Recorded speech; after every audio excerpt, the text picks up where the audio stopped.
Tapi untuk pendidikan masters dengan PhD itu bolehlah, sebab itu research. Sekiranya mereka mau menulis dalam bahasa Arab dan sekiranya penyelianya mampu menyelia dia dalam bahasa Arab, silakan. Tapi pendidikan asas daripada sekolah rendah, menengah dan universiti ijazah pertama itu jangan diganggu lagi.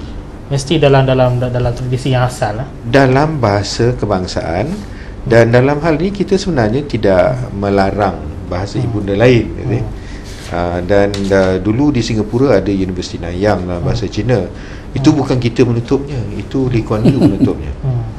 Kita tidak marah. Right. Okey, saya nak lanjut sedikit kepada doktor. Hari ni saya ada baca paper hari ni.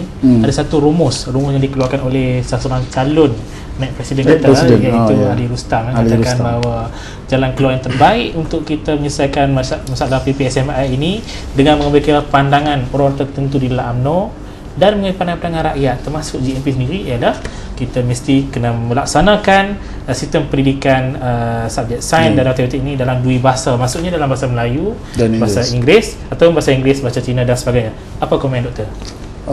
Sebenarnya benda ini sudah dilakukan di sekolah Cina.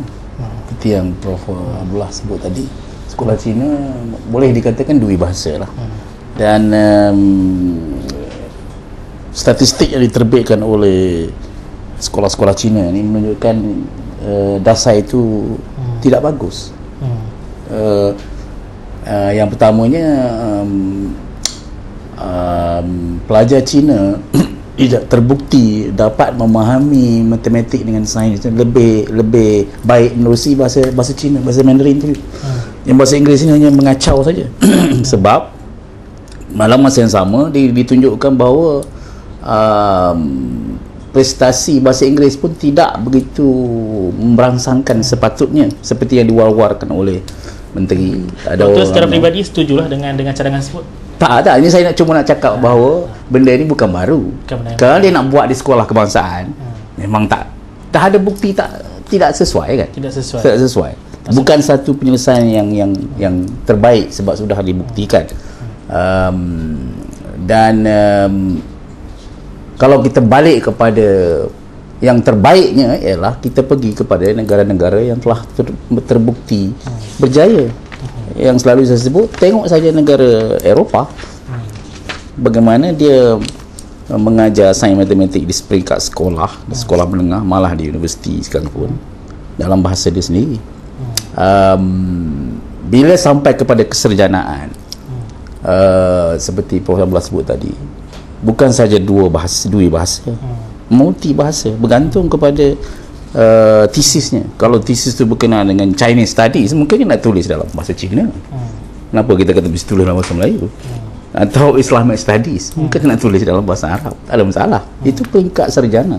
Tapi pada amnya ijazah pertama, khususnya misalnya negara-negara maju ini, kalau di Eropah itu 27 buah negara yang maju itu, pendidikan sains matematik ini tidak timbul, mesti dalam bahasa ibunda dia, satu bahasa saja. Okey doktor, dalam ruang masa yang agak terhad ini, saya bagi seorang 30 saat untuk merumuskan tentang tajuk kita ni, iaitu bahasa jiwa bangsa. Okey, apa rumusan? Ya, seperti yang saya sebut tadi, bahawa bahasa jiwa bangsa ni dalam zaman ini terutamanya mesti dijiwai oleh konsep-konsep sains dan matematik yang menjiwai kebudayaan Melayu. Jadi kalau sekiranya bahasa Melayu tidak menjadi bahasa ilmu dalam bidang ini, boleh dikatakan mustahil nilai-nilai Melayu ni akan ada dalam sains. Jadi bahasa jiwa bangsa pada orang Melayu akan begitu terhakis lah, kalau tidak hilang pun. Maknanya masih menjiwai kebudayaan Melayu yang tidak masuk dalam abad ini, iaitu berkenaan dengan sains dan teknologi. Okey, silakan Prof. Ada dua perkara sini. Yang pertama, kita ada Melayu-Melayu diaspora, Melayu di South Africa dan sebagainya. Apabila kita bertanya pada dia ni, dia kata bila berjumpa dengan dia, antara perkara yang pertama yang dia hendak kita mengajar dia balik ialah bahasa. Kerana itulah yang menjadi saripati jiwa dia tu bangsa. Apabila tak ada Melayu, tak adalah.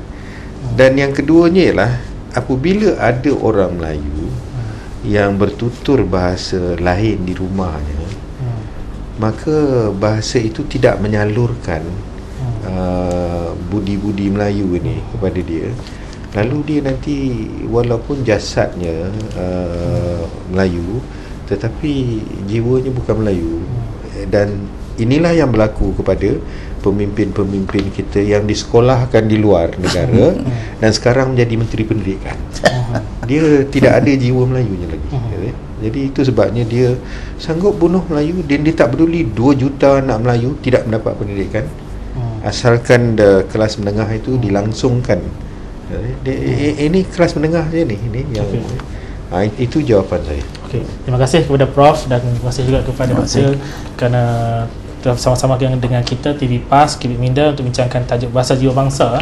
Jadi sebelum kita menutup tirai ini, jadi saya ingin sebut juga bahawa kebanyakan tamadun-tamadun dekat dunia sendiri pun kayanya tamadun ini kerana faktor bahasa, dan kita pun pernah kaya dengan faktor bahasa. Satu lagi faktor tulisan Jawi yang hari ini telah hilang daripada kamus tamadun kita. Jadi kita harap-harap selepas ini bahasa kita tidak hilang. Kalau hilang, kita tidak tahu ke mana kita nak sandar kita punya bangsa dan jiwa kita. Sehingga bertemu lagi dalam rancangan yang lain bersama dengan saya Zainal Fakar bin Yaakob dalam rancangan Kibit Minda. Assalamualaikum dan salam sejahtera.